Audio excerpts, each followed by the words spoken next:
बिस्मिल्लाहिर्रहमानिर्रहीम अस्सलाम वालेकुम। टेस्टी डॉट एंड टिप्स में खुश आमदीद। अल्लाह ताला आप सबको खुशोखुरम रखे, अपने घरों में हंसते खेलते खाते पीते और आबाद रखे। आज बहुत ही ज़बरदस्त किस्म की मैं क्लीनिंग टिप आपके साथ शेयर करूंगी।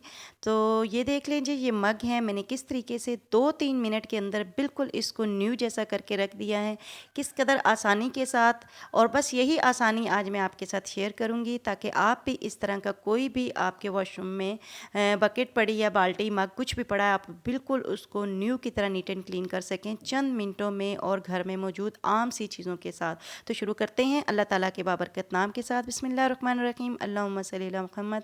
सबसे पहले अपने हाथों को सिक्योर कर लें ग्लव्स के साथ, या फिर आप कोई भी प्लास्टिक के शॉपर्स लगा लें और उसको रबर बैंड से लॉक कर दें ताकि काम के दौरान आपको कोई परेशानी ना हो और ग्लव्स आपके बार बार उतर ना सकें और आप इजीली अपना काम कर सकें। इस तरह का कोई भी बाथरूम क्लीनर ले लें आप, जो भी आपके घर में मौजूद है वो आप यूज़ करें। जो भी आप आम रूटीन में अपने वॉशरूम को साफ़ करने के लिए आप इस्तेमाल करते हैं वही यहाँ पर हमने यूज़ करना है। और कोई एक्स्ट्रा बर्तन आपने, फालतू बर्तन अभी यहाँ पर आपने नहीं लेना।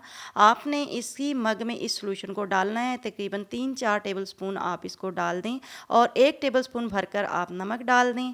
और जितना आपने ये बाथरूम क्लीनर डाला है उतना ही आपने इसमें पानी डाल देना है। ये मैं एक मग के हिसाब से कर रही हूँ। अगर आप बाल्टी या कोई इससे बड़ी चीज़ धो रहे हैं ना, तो उस हिसाब से आप इस सॉल्यूशन को रेडी कर लें, आपको अंदाज़ा हो जाएगा। अच्छा जी, बस अब आपने यहाँ पर क्या लेना है, स्टील वूल लेनी है या फिर आपने स्कॉच ब्राइट लेना है। अब बस इसी सॉल्यूशन में उस स्टील वूल को या स्कॉच ब्राइट को आपने डिप करते जाना है।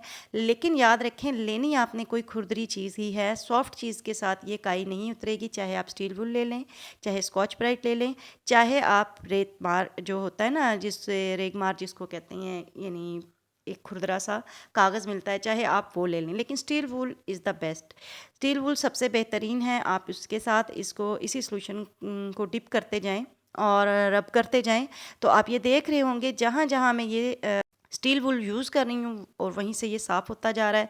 हैंडल पर आप ये लगा कर रख दें और बाकी सफाई करते रहें। जब तक हैंडल पर लगे रहने से ये होगा कि हैंडल थोड़ा सा मुश्किल होता है साफ़ करना, क्योंकि इसमें स्पेस कम होती है।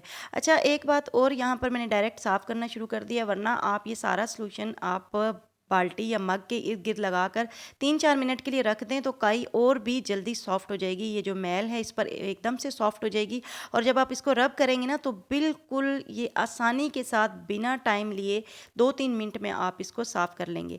अब जितना भी आपके घर में कोई जैसा भी बर्तन है, यानी जितना मर्ज़ी पुराना गंदा बर्तन है, आपने कोई टेंशन नहीं लेनी। बस 1 मिनट लगाना है आपने, 1 मिनट में ये आपने सॉल्यूशन रेडी करना है और 3-4 मिनट में आपकी गंदी से गंदी बाल्टी, गंदा सा गंदा जो भी बर्तन, जितनी मर्ज़ी काई जमी है ना, आपको कोई टेंशन नहीं लेनी कि ये किस तरह साफ़ होगा।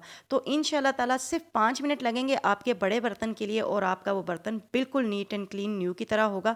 अब बस इसका ये बॉटम रह गया, हमने इसका ये बॉटम भी क्लीन कर दिया है और अब आप देख सकते हैं बिल्कुल ये साफ़ सुथरा न्यू की तरह हो चुका है। अब हमने इसको पानी से खंगाल लेना है और अब आपके सामने रिज़ल्ट मौजूद है। आपने इसी तरीके से आपके घर में कोई भी बाल्टी मौजूद है, कोई मग मौजूद है, जो भी बर्तन, आपने बिना टेंशन लेने लिए ये सॉल्यूशन तैयार करना है और अपने बर्तनों को चमका कर रख दें। तो आज की ये मेरी टिप कैसी लगी?